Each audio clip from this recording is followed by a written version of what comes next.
Hello, it's Simon here from Confidence Wills, and I'd like this week to talk about some facts and figures around wills with you. Now, the reason I wanted to publish this article is that when I talk to clients, I'm really operating from a different standpoint to them. So events that might affect them are, pretty binary. You either do or you don't sort of have that accident or something worse. Whereas for me, significant portions of the people I deal with are affected by these issues, and that's where my advice sort of comes from. So to start off with, perhaps the highest level and most important statistic with respect to wills is nowhere near enough people have them, and certainly not up-to-date documents. About half of people don't have an up-to-date will, and that's important because the law moves around. Not only do your circumstances change, but the law moves around quite profoundly, particularly tax law. So I strongly advise you stay on top of that. Secondly, people hate thinking about this stuff quite naturally. Why would you think about something millions of years of evolution has programmed you not to think about? So what typically happens is people sort of think about making a will and then pause, and then something horrible happens, a diagnosis or something, and they act.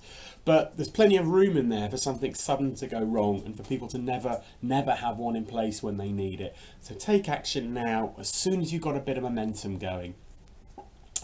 Thirdly, the reason for point two, if you like, is that you probably don't think you need it right now. You probably aren't going to get hit by a bus tomorrow. In fact, I worked out the odds as part of this. Actuarially, it's about 1 in 200 million, the chances of you getting hit by a bus tomorrow. But something is going to get you. Cancer will affect something like 1 in 5, 1 in 6 of us. Heart disease knocking on half of us. Notwithstanding all the other random causes of death that can affect you. So at some point, your need for this one is your lifetime need for a will is 100%. So bear that in mind. The impact, point 4 on here is the impact of not having a will. This can be hugely far-reaching, and it goes beyond just leaving those you love without enough. It extends into the effects of essentially fighting around a will.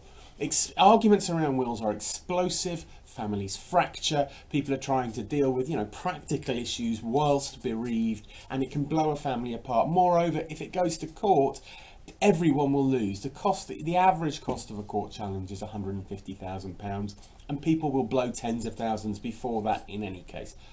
Mitigate conflict, make a will.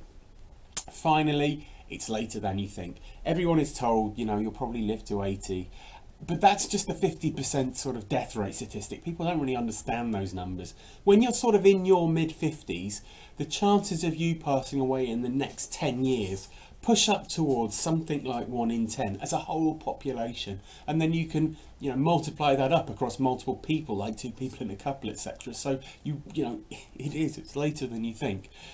So I'm very sorry to be the bearer of bad news on this video, but I do encourage you to get moving with this if you've got a little bit of momentum. You can get us on the phone number in the article, you can subscribe to our videos, or you can read our articles now. Please do and get in touch. Don't be afraid to ask questions, and I look forward to speaking to you again soon. Take care.